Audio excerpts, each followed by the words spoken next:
अखिलेश यादव जी नहीं बोल रहे, दरअसल ये उस औरंगजेब की आत्मा बोल रही है जिसने उसे विध्वंस किया, क्योंकि वो औरंगजेब ही था जिसने अपने पिता और परिवार को हाशिए पे डाल दिया था सत्ता के लिए। और ये औरंगजेब की आत्मा बुलवा रही है इनमें प्रवेश करके। क्या है, मोदी जी के भाग्य में गंगा जल है और अखिलेश जी के भाग्य में टोंटी का जल है। कोरोना के क्षेत्र में पिछले 24 घंटे में संपूर्ण प्रदेश के अंदर 18 नए प्रकरण आए हैं, जबकि 15 लोग ठीक होकर अपने अपने घरों की ओर, गंतव्य की ओर गए हैं। संक्रमण दर हमारी 0.03% संपूर्ण प्रदेश में है, जबकि रिकवरी दर हमारी 98.6 पर स्थिर बनी हुई है। 51,733 सैंपल कल लिए गए। एक दूसरा विषय जो हमारे अखिल भारतीय स्तर की प्रतियोगिताएं होती हैं, उसमें पदक जीतने वाले हमारे जो पुलिसकर्मी हैं,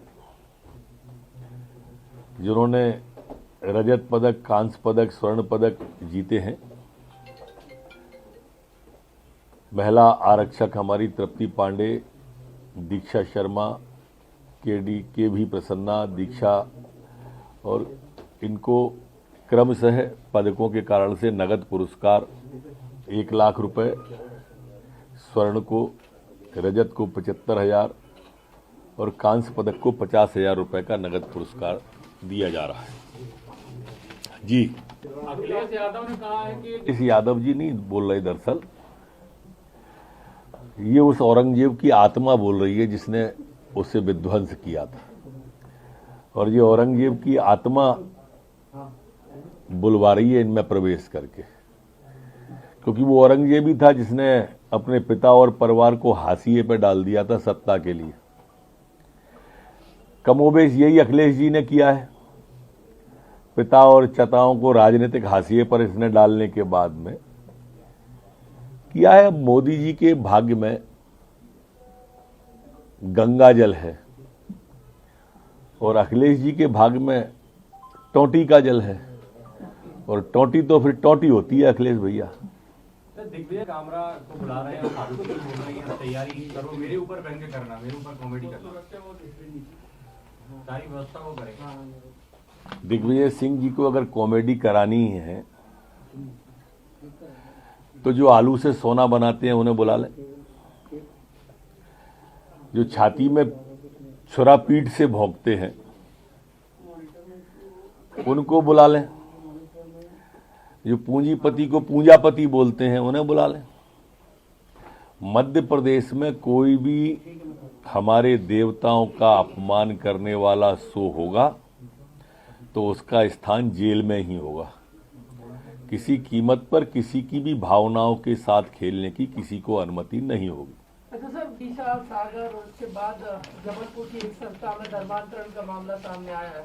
राष्ट्रीय बाल संरक्षण आयोग ने रिपोर्ट भी सौंपी है, और जो जबलपुर की संस्था है उससे विदेश से भी कुछ संस्था फंडिंग कर रही है। विदेश से फंडिंग आने वाली संस्थाओं, पाने वाली संस्था, इन सभी को हमने जांच के दायरे में लिया है। मध्य प्रदेश के अंदर जांच के बिंदुओं में ये बिंदु भी है कि वो पैसा आ रहा है तो कहां लगाया जा रहा है, किस कार्य के उपयोग में लिया जा रहा है।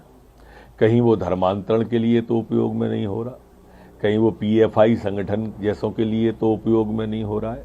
अगर ऐसा जांच में सिद्ध आएगा तो कानूनी कार्रवाई सब पर की जाएगी। जबलपुर वाले सभी विषय जांच के दायरे में है। वो हिंदू है पर हिंदुत्ववादी नहीं है। ये विभाजनकारी राजनीति सदैव से कांग्रेस की रही है।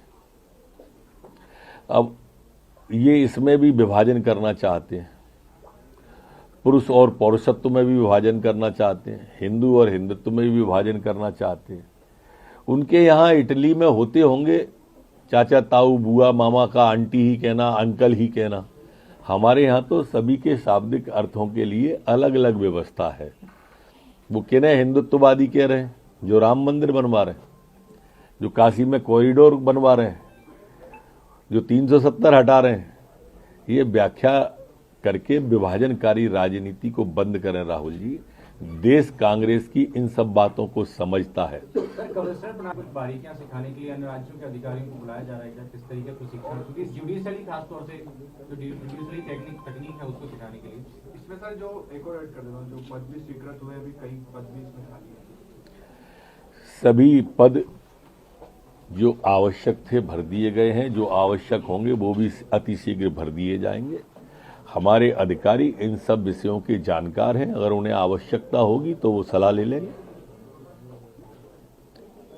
कल आप एक्टिव हो गए, आज बैठक कर रहे हैं चुनाव को लेकर। बैठक ही कर सकते हैं वो।